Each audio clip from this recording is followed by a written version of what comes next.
Blog Talk Radio. Welcome, everybody. It's the Phil Friedman Outdoors Radio Show every Monday through Friday at 2 p.m. right here on Phil Friedman Outdoors Radio. And welcome, everybody. It is Phil Friedman on a beautiful Wednesday here in Southern California. From our Surfside studios, I'm looking out at beautiful Catalina Island, and the ocean today is as flat and beautiful as you could possibly want. It looks like a lake out there. It is so nice.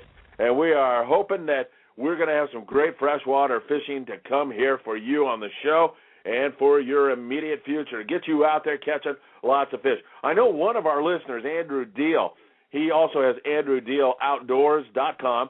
Andrew already sent me a text. He'll be calling in. He can't wait to share about his experiences here over the weekend. So we'll be looking forward to where he fished, what he caught, how he did. And Troy's going to check in from Lake Powell again. Remember?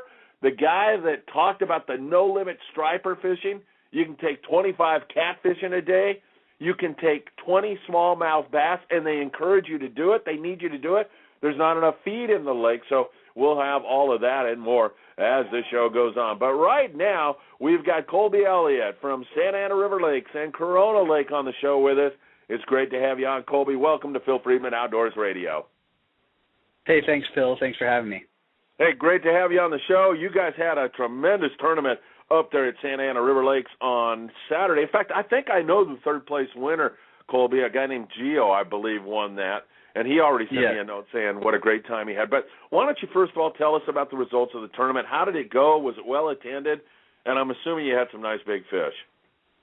Yeah, we did. We had a lot of big fish. Like you said, it was at Santa Ana River Lakes last Saturday. First, we'd like to thank everyone for their support. It was a great tournament, big crowd, lots of fun, lots of contestants. There were a bunch of huge trout caught that day with many quality limits. Plus, a big thanks to Lip Rippers Pro Staff for walking around the shore and helping many people catch a bunch of trout with the new hatchery dust, which, by the way, hatchery dust was used for the two biggest fish of the tournament. First place came in at 18 pounds, 12 ounces. Wow, second what place, a fish. Yeah, monster trout. Second place was 15 pounds, 1 ounce. And third place was 12 pounds, 13 ounces. We also had 11 big cash blind bogey winners. And there were lots of double-digit trout that didn't make the cut that day. So we're going to add an additional place for our next tournament, which will be at Corona Lake, the next 50-50 Big Fish Blind Bogey Tournament, Saturday, February 2nd. It's a $20 buy-in. It's a 50-50 split between the 4 heaviest trout and the 10 blind bogeys. Of course, we'll be loading the lake up with huge monster trout for this event, just like we normally do. We claim we are the Big Fish Lakes, and I believe our stocking videos and daily photos prove that. And you're the one down there doing those videos, so you actually see those fish go in. It must be jaw-dropping at times to see that giant trout get pumped into the lake. Yeah, and it's funny because a lot of people, when I'm walking around and I'm talking to people, they're like, "Hey, you're the guy from the stocking video," and I'm like, "Yeah," and they're like, "Oh, it's so exciting," and you're so exciting, and it really is genuinely exciting to see those huge trout come out of that truck. It really gets your adrenaline going while you're filming.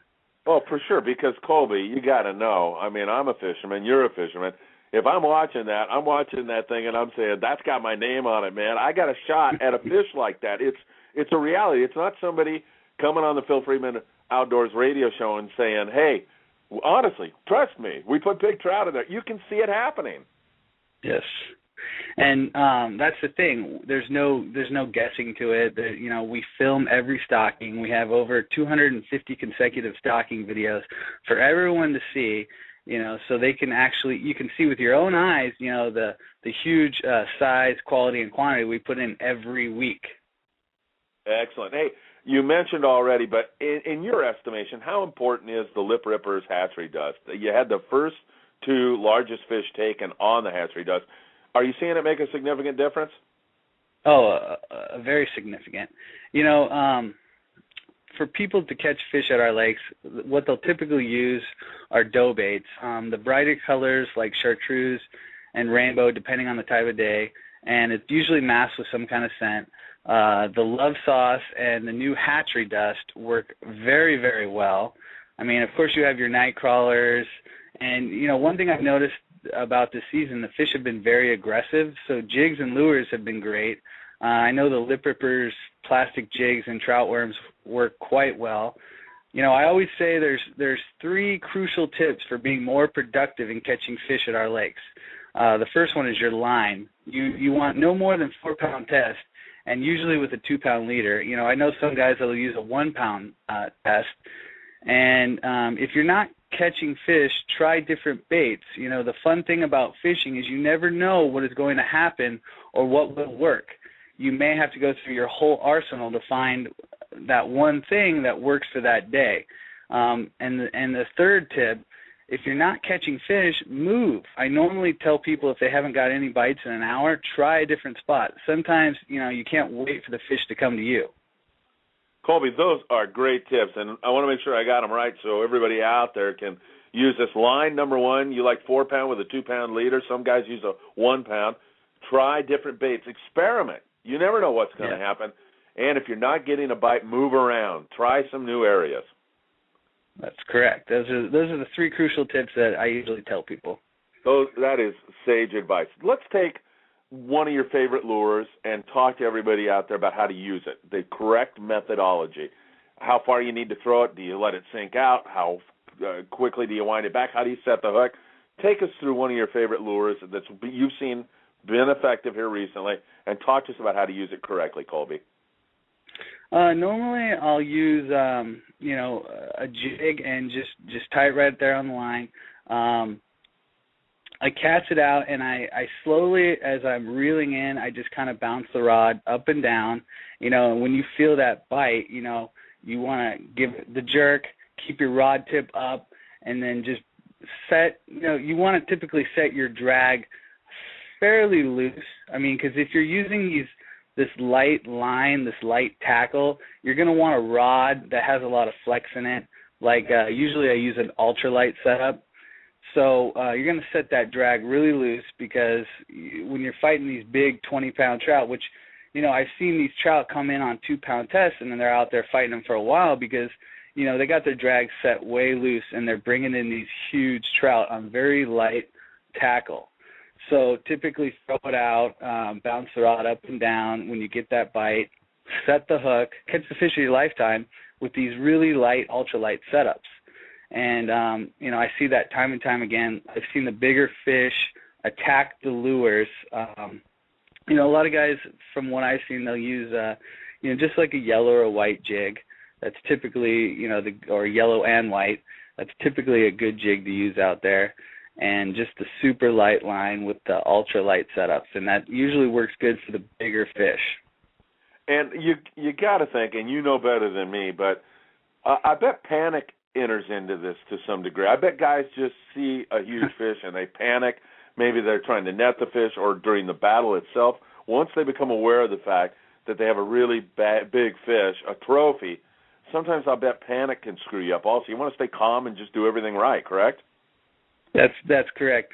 You know, and there'll be guys out there, you know, that they'll be going underneath rods, going up and down the shoreline, trying not to lose this massive fish. And, you know, and typically, you know, all the fishermen, you know, they're going to know when someone has a big fish on the line, so everyone's there to help. You know, they'll reel their rod in real quick and get out of the way. And, you know, it's almost like a team effort at this point.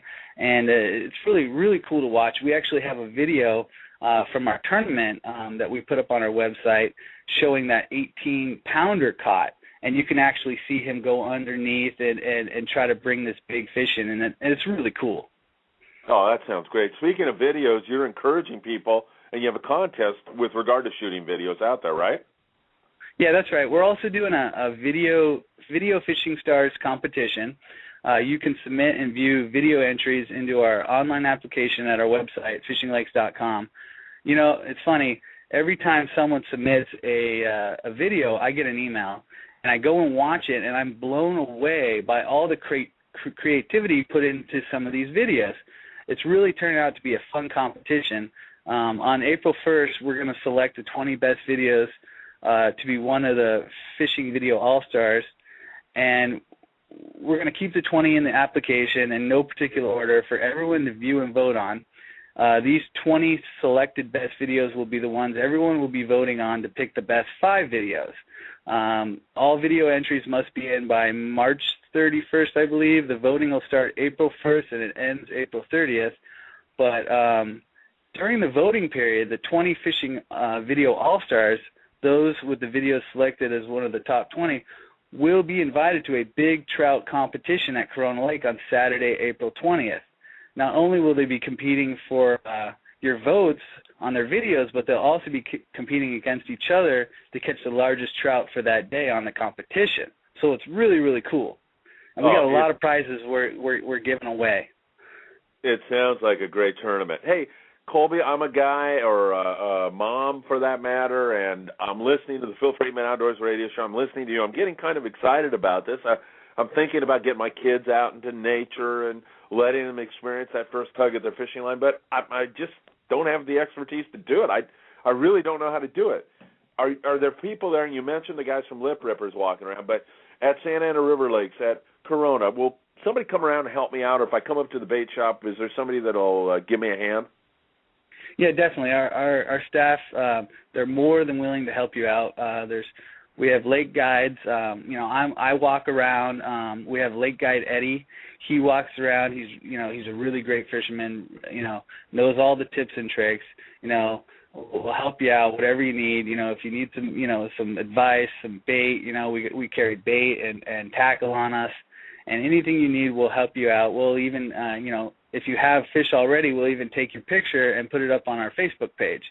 So, everyone, it's all about catching fish. We know that if you catch fish at our lakes, you're going to want to come back and fish, and that's what it's all about. Excellent. Big fish, the difference between bait and a lure. What do you see more big fish caught on, bait or lures? Right now, like I said, it seems like the fish are very aggressive, especially the big fish. So I've been seeing a lot of big fish come out on jigs and lures, it just seems like. But, the most common bait is the dough bait, so of course that's producing big fish. But I've seen a lot of these big fish attack these lures and jigs. Oh, that is great. All right, and finally, give us the details on exactly where the lakes are located, how much it costs to fish there. Do I need a fishing license? Some of those details. Okay. You can find all our information at our website. It's fishinglakes.com. We have maps and directions up there. It's just $25 for an adult, and all our prices and our brochures online at fishinglakes.com. That's fishinglakes with an S.com. And we have a great website. We have tips and tricks up there, and you can see our stocking videos that we stock. Every week we stock, and you can actually watch the video before you even come out. And you can find all that information on our website at fishinglakes.com. And you do not need a license. Excellent. Well, let me tell you something, Colby. Your uncle, Craig, has become a bit of a celebrity on this show, but I think he's got trouble with you. You're pretty damn good on the radio. Let me tell you, that was a great segment. And I especially loved your 3 tips. That is something that everybody can take home, take to the bank. Good stuff. And, man, I'll tell you, I really appreciate you being part of the Phil Friedman Outdoors Radio Show. Well, thank you, Phil, and thank you for having me. All right. We'll talk to you again next week, and good fishing to you. You too. Thanks, Phil. All right. Colby Elliott, everybody, filling in for his Uncle Craig, and really some great stuff there. I love the 3 tips he gave. They were really, really excellent. The line, 4-pound mono with a 2-pound leader. Try different baits. Experiment. And, of course, that goes to the artificials also, different colors, different retrieve methods, all of that. That makes unraveling that mystery at the lake so much fun. And then finally, move around. Move around. If you're not getting a bite in the area that you're at, go move around. It's similar to trolling on the ocean, Guys are not sitting still. They're looking for the fish. They're moving to find the fish. Out in front of our studios here, Bob Osborne, who surf fishes a lot, doesn't stay in one spot if he's not getting bit. He moves around. So those are great, great tips from Colby Elliott, and we deeply appreciate him being on the show. Hey, I do want to remind you all to go to Facebook. You can visit us on several Facebook pages, but Phil Friedman Outdoors Radio, where you can listen to our archive shows, and there's a whole bunch of them up there for you that you may find very, very interesting, including some things about whales and all kinds of great outdoor activities. So I do want you to check that out.